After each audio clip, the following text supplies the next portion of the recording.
close your eyes for a moment and let your mind drift. Imagine yourself standing on a windswept hill, the air cool and thick. Should beef. You're in a land where history and legend blur, where the clink of iron swords and the murmur of old tales linger in the mist. Tonight, we're stepping into the world of King Arthur, the shining knight of medieval romances, but the faint, weathered figure buried in the fragments of history. This is a journey through the real Britain of the 5th and 6th centuries, a time of crumbling empires, scattered tribes, and whispered stories that would one day become legend. As you settle in, let the rhythm of these words carry you. We'll walk through the daily lives of those who lived in this shadowy era, explore the life of a man who may have inspired Arthur Unraveled, the mysteries of archaeology and culture, and glimpse the lives of the elite and the common folk. There's no rush, no urgency, just a gentle unfolding of the past. Let your thoughts wander as we begin, and if sleep calls, let it come. Imagine yourself in Britain, sometime around the year 500. The Roman Empire. Once a towering presence has withdrawn its legions, leaving behind crumbling villas. The air is heavy with uncertainty, but life persists, stubborn and enduring. Let's walk through the rhythm of their lives, the daily pulse of a world reshaping itself. Picture a small settlement nestled in a valley where the earth is soft and fertile. The houses here are not the grand stone structures of Rome, but modest, built of timber and thatch. Their walls are woven from branches, plastered with mud and straw, sturdy enough to keep out the biting wind. The roofs slope low, covered in golden thatch that rustles when the breeze picks up. Smoke curls from a central hearth, filling the air with the scent of burning wood and the faint temps of barley stew simmering over the fire. You step closer, and the sounds of life surround you. The low cluck of chickens scratching in the dirt, thud of a loom as someone weaves coarse wool into cloth, the distant clang of a blacksmith shaping iron. The people here are Britons, descendants of Celtic tribes, now navigating a world without Roman rule. Their days begin with the dawn, when the first light spills over the hills. Men and women rise to tend fields of barley and wheat, their hands calloused from wooden plows pulled by oxen. The soil is heavy, often waterlogged, and farming is a constant struggle against the elements. You can almost feel the weight of the plow, the damp earth clinging to your boots as you imagine yourself among them. They plant and harvest in small, communal plots, sharing the labor and the yield. Some families keep pigs or sheep, their bleats and grunts a familiar backdrop to the day. Food is simple but sustaining. A typical meal might be a thick porridge of barley or oats, flavored with herbs like wild garlic or thyme gathered from the hills. Bread baked on flat stones by the fire is dense and chewy, sometimes studded with seeds. Meat is a luxury, reserved for feasts or when a hunt brings down a deer. You might imagine the warmth of a wooden bowl in your hands, the steam rising from a broth of root vegetables and mutton. shared among a family seated on packed earth floors strewn with rushes. Clothing mirrors the land's rugged simplicity. Men wear tunics of wool or linen, dyed in earthy hues of brown or green. Women don long dresses, layered with cloaks pinned at the shoulder with bone or bronze brooches, kin winter.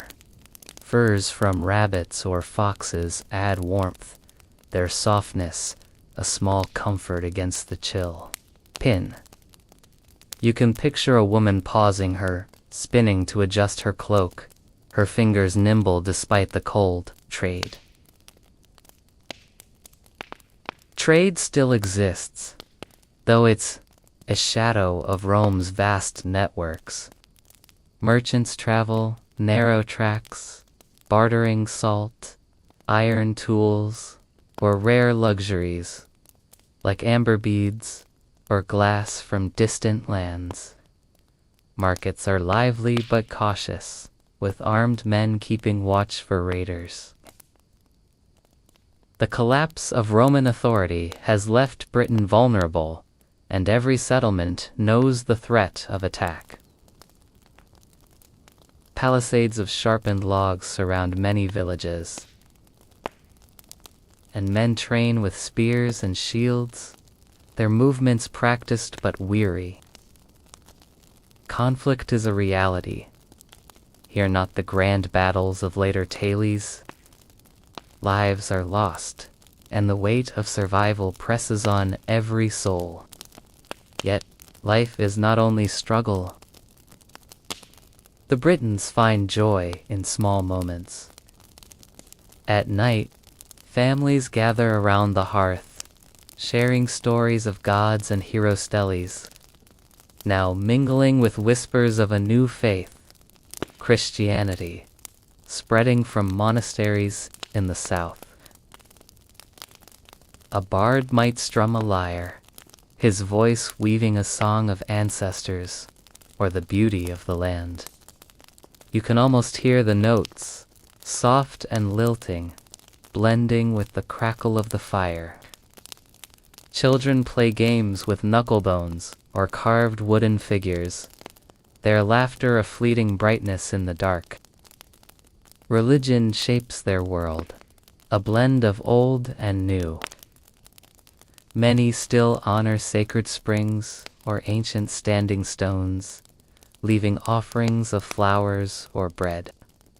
Others attend simple wooden churches, where monks in rough robes speak of a single God. The tension between these beliefs is quiet, like a current beneath the surface of a still lake. Imagine yourself standing at a crossroad, where a weathered stone cross rises beside a grove sacred to older gods, the air thick with the weight of both. The seasons dictate the rhythm of life. Spring brings planting and hope, summer the toil of harvest, autumn the rush to store food, and winter a time of endurance. When families huddle close and pray their stores will last. Disease is a constant shadow, sweeping through villages.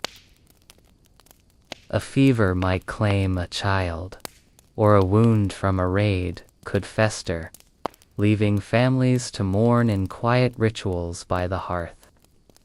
Death is familiar, but its sting is softened by community neighbors share the burden, offering food or help with burial. This is the world of post-Roman Britain, a land of resilience and adaptation.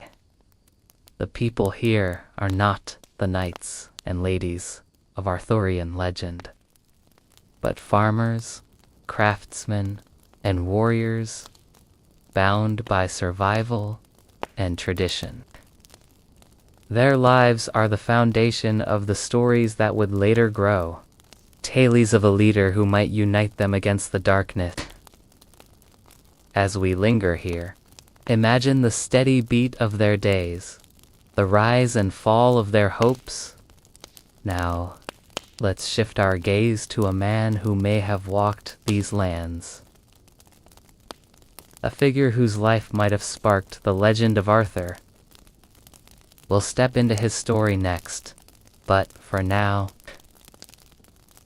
let the image of this world linger: the smoke, the fields, the quiet strength of those who lived here.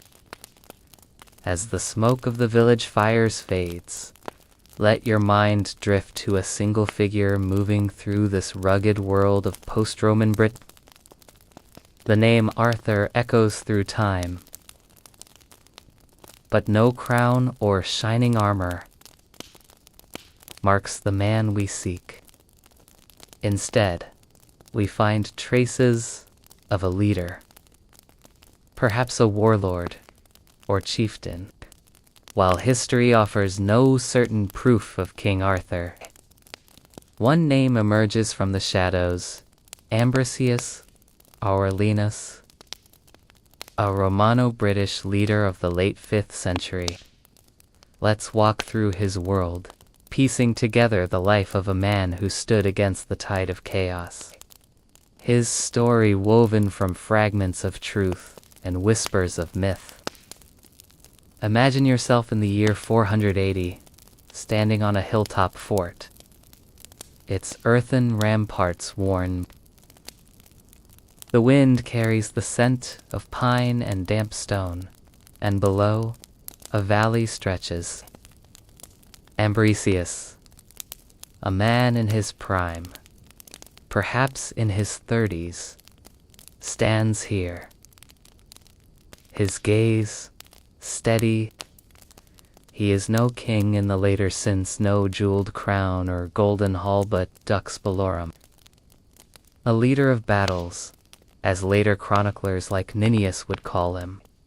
His authority comes not from title, but from action, from the trust of men who follow him in a fractured world. Ambrosius was born into a fading legacy.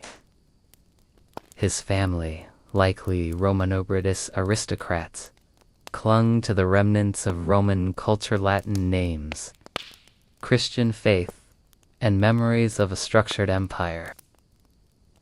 Gildas, a monk writing, decades later, describes him as a man of Roman stock, perhaps tied to the old elite who once governed Britain.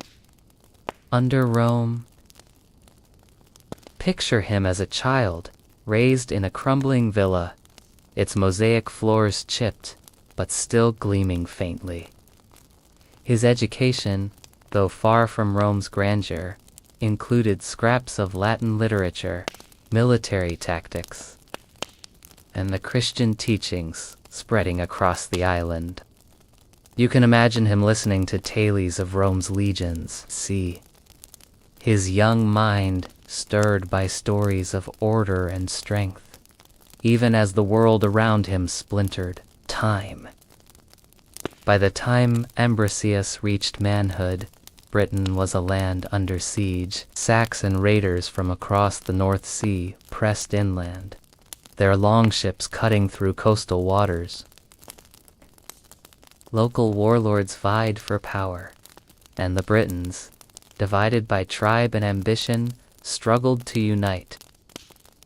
Ambrosius emerged as a leader in this chaos, not through birthright alone, but through grit. He was a man who understood the land, its hills, rivers, and old Roman roads, and used them to outmaneuver his enemies. Picture him riding with a small band of warriors, their horses' hooves churning the earth. His armor, practical rather than ornate, might be a mix of Roman-style chainmail and local leather. One event looms large in his story: the Battle of Badon Hill, a clash dated vaguely to around 490 to 500. This was no grand spectacle of clashing armies, but a desperate stand. The 9th century historian Ninnius credits Arthur with this victory. but earlier sources hint at Ambrosius as the leader who rallied the Britons. Imagine the scene. A fog-shrouded hill, the air sharp with the temps of sweat and iron. Ambrosius directs his men, his voice calm but firm, positioning archers behind earthworks and spearmen at the gates. The Saxons, fierce and relentless, charge uphill, their shields painted with crude symbols. Clash is brutal, but brief lives are lost. Blood stains the earth. Yet the Britons hold the victory, though small in scale, buys time, a rare moment of unity for a scattered people. Ambrosius's leadership was not just martial. He was a bridge between worlds Roman and Britain, Christian and pagan. He likely negotiated with rival chieftains, offering alliances to secure loyalty. Picture him in a smoky hall, seated across from a grizzled tribal leader, their hands clasped over a shared cup of mead.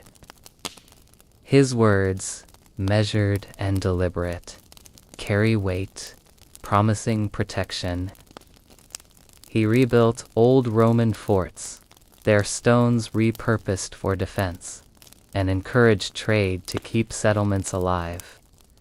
His vision was not of a kingdom, but of survival, of holding back the tide long enough for his people to endure.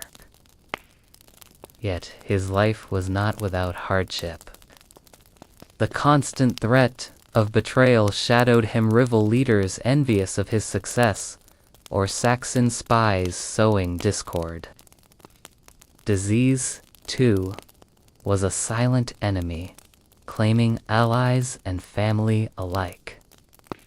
If Ambrosius had a wife or children, history does not name them, but imagine a quiet moment by a fire where he shares a rare smile with a loved one. The weight of leadership briefly lifted. His faith, likely Christian, offered solace. Perhaps in prayers whispered in a small wooden church. The scent of beeswax candles mingling with damp air.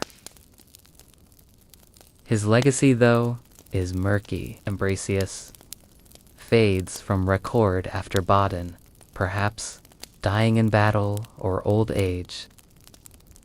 Later, tales, like those of Geoffrey of Monmouth, would weave him into the Arthurian saga, blending his deeds with myth. Was he Arthur? Perhaps not in name, but in spirit a leader who fought for a fading world. As you linger on this image, picture him one last time, a solitary figure on a hill, his cloak snapping in the wind, his eyes fixed on a horizon both perilous and promising. Now, let's turn from the man to the mysteries that surround him. The stones and relics of this era hold secrets yet to be uncovered. Stepping into the world of archaeology and culture that shaped the Arthurian legend, as the figure of Ambrosius fades into the mist, let your mind drift to the silent witnesses of his work. Earthworks and relics that hold the secrets of post-Roman Britain. The legend of King Arthur was not born in a single moment, but grew from the soil of this era, shaped by its mysteries, its archaeology, and its rich cultural tapestry. Imagine yourself walking across a wind-swept moor, the ground uneven beneath your feet, where every hill and ruin whispers of a time when history and myth intertwined. Let's explore the fragments left behind, piecing together the culture and enigmas. Picture yourself standing before a massive hill fort, its earthen ramparts rising like the spine of the land itself. Sites like Cadbury Castle in Somerset or Dinas Emrys in Wales, often linked to Arthur in later tales,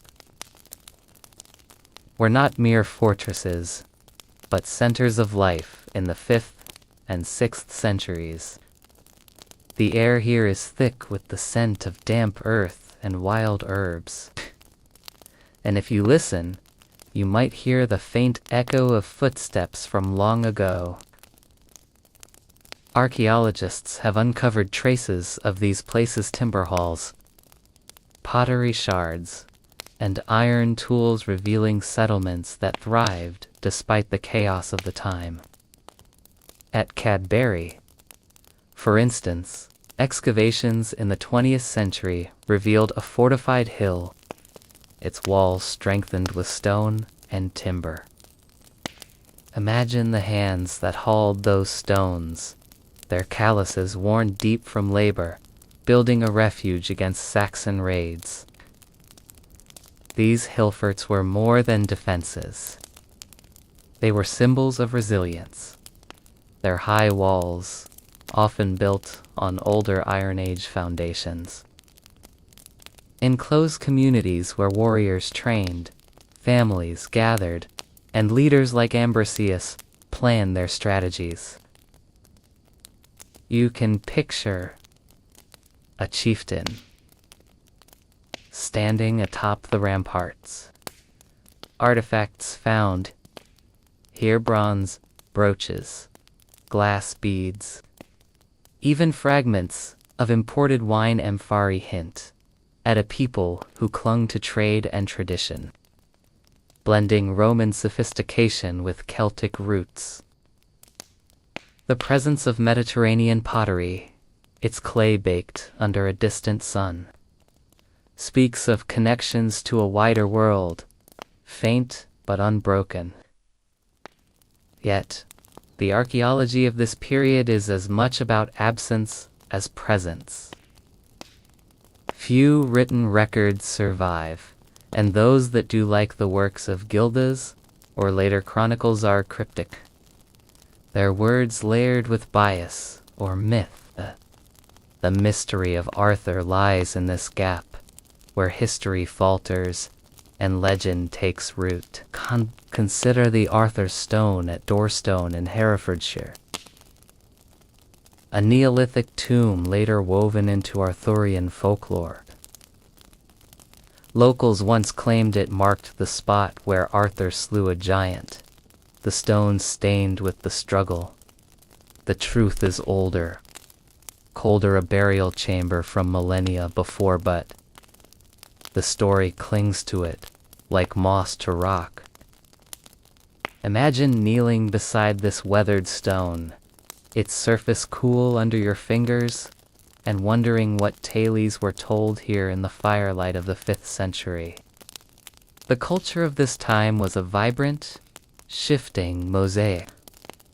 The Britons were heirs to Celtic traditions, their lives steeped in oral storytelling, intricate metalwork, and a deep bond with the land.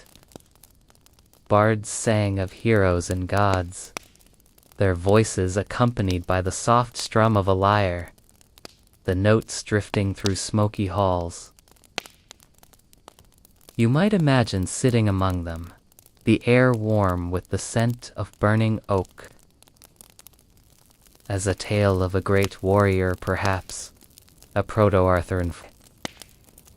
Their art, seen in swirling brooch designs or carved stone crosses, blended Celtic knots with Christian symbols, a testament to a faith in transition.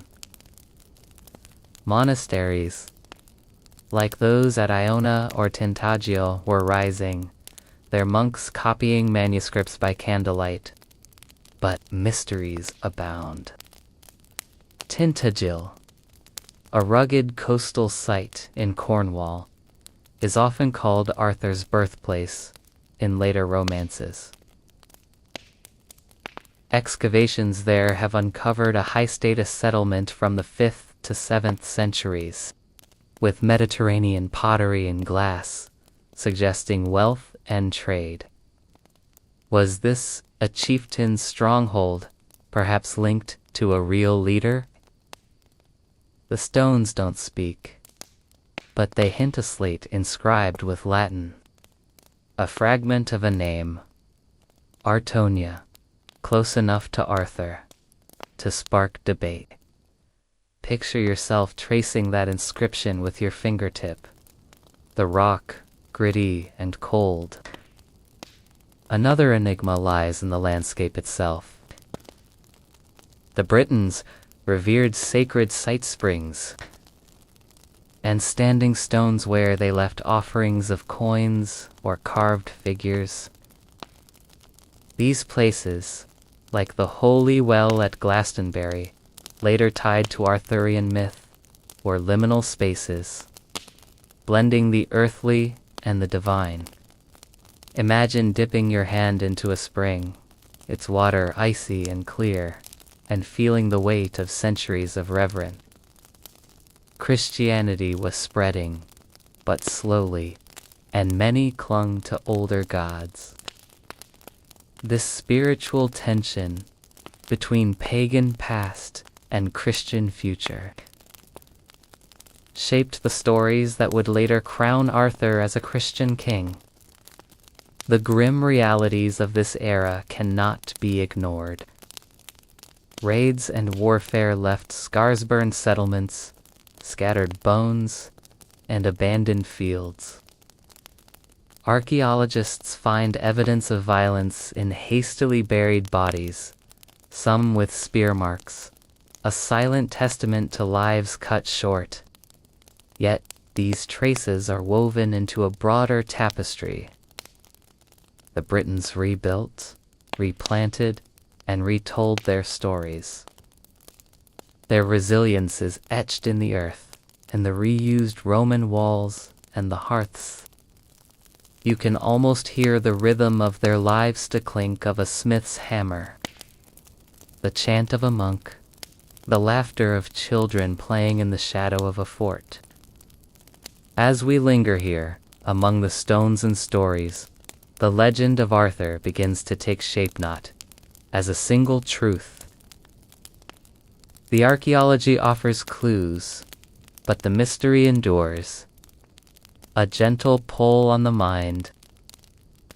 Now, let's shift our gaze to the people who inhabited this world, not just the warriors and leaders, but the elite and the common folk whose contrasting lives shaped the Britain of Arthur's time. We'll explore their stories next.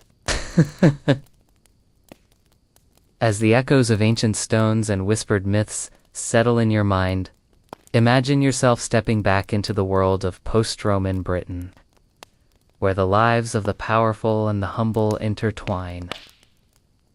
The legend of Arthur often conjures images of kings and knights, but the reality of the 5th and 6th centuries was far more complex, a tapestry of chieftains wielding hard-earned authority and common folk toiling to sustain their communities.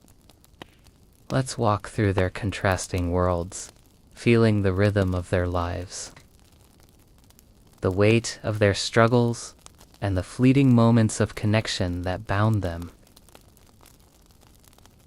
Picture a fortified hall perched on a hill, its timber walls. This is the domain of the elite chieftain, perhaps a man like Embark, whose power rests not on a crown, but on loyalty and strength. The hall is alive with activity, its air thick with the scent of roasted meat and beeswax candles. You can almost see the chieftain, seated at the head of a long table, his cloak fastened with a bronze brooch, its swirling Celtic designs catching the firelight. His warriors, grizzled men with scarred hands, sit close, their laughter mingling with the clink of wooden cups filled with mead or weak ale. These men are the backbone of his power, bound by oaths and the promise of protection. The elite live better than most, but their lives are far from lavish. Their wealth is measured in land, livestock, and followers. A chieftain's wife or sister might oversee the household, her hands deft, as she distributes food or weaves fine wool into a cloak. Imported goods, like glass beads from Gaul or wine from the Mediterranean. You might imagine her adjusting a delicate necklace, its amber glowing softly, a reminder of distant trade routes, still clinging to life. The elite's days are filled with strategite planning defenses, negotiating alliances, or settling disputes among rival clans. Picture a tense meeting in the hall, where two chieftains clasp hands over a shared fire, their words careful but edged with mistrust. Their lives, though privileged, are not free from danger. Raids by Saxons or neighboring tribes are a constant threat, and a chieftain's survival depends on his ability to lead in battle. Imagine him donning a leather tunic, reinforced with iron, his sword heavy at his side, as he rallies his men to defend a palisade. The clash of spears and the cries of the wounded are part of their world, though the toll of such conflicts weighs heavily. A lost battle could mean the end of a family's power, their hall burned, their people scattered. Even in victory, the cost is felt, men buried in shallow graves, their names carried only in memory. Now, let your mind drift to the valley below, where the common folk live in clusters of thatched huts. Their world is one of relentless labor, their days shaped by the land and the seasons. Picture a farmer, his back bent, as he guides a wooden plow through stubborn soil, the air sharp with the scent of turned earth. His wife might be nearby, grinding barley with a stone corn. Their children, barefoot and clad in rough tunics, chase each other through the fields or gather kindling for the evening fire. Life here is a constant struggle, yet there's a quiet rhythm to it, the creak of a loom, the lowing of cattle, the crackle of a hearth. The common folk eat simply, their meals built around what the land provides. A thick stew of lentils and wild greens, flavored with herbs gathered from the hills, fills their wooden bowls. Bread, baked on hot stones, is a staple, its crust hard but comforting. Meat is rare, perhaps a sliver of pork shared during a festival. You can imagine a family gathered around their fire at dusk, the warmth of the flames, their faces lit by flickering light as they share stories or mend tools. Their homes are modest, often a single room where the family sleeps on straw pallets near the hearth. The walls, made of wattle and daub, keep out the worst of the wind. Clothing is practical wool tunics and cloaks, patched and rewoven over years. A woman might pin her cloak with a simple bone brooch, its surface carved with a crude spiral. A small act of beauty in a life of toil. You can picture her pausing to adjust it, her breath visible in the frosty air, before returning to her work. The common folk are not isolated from the elite. They owe labor or tribute grain, livestock, or woven cloth to the chieftain, who protects their settlement. In return, they gain safety, or at least the hope of it. During a raid, farmers might take up spears alongside warriors. The line between survival and loss is thin, and disease or famine can sweep through a village without warning. A fever might claim a child, leaving a family to mourn in quiet rituals. Their grief shared by neighbors who bring what little they can, spare a loaf, a bundle of firewood. Yet, moments of joy pierce the hardship. Festivals, tied to the old Celtic calendar, or new Christian rites. Imagine a harvest gathering, where villagers share a rare feast of roasted mutton and honey-sweetened bread. A bard strums a lyre.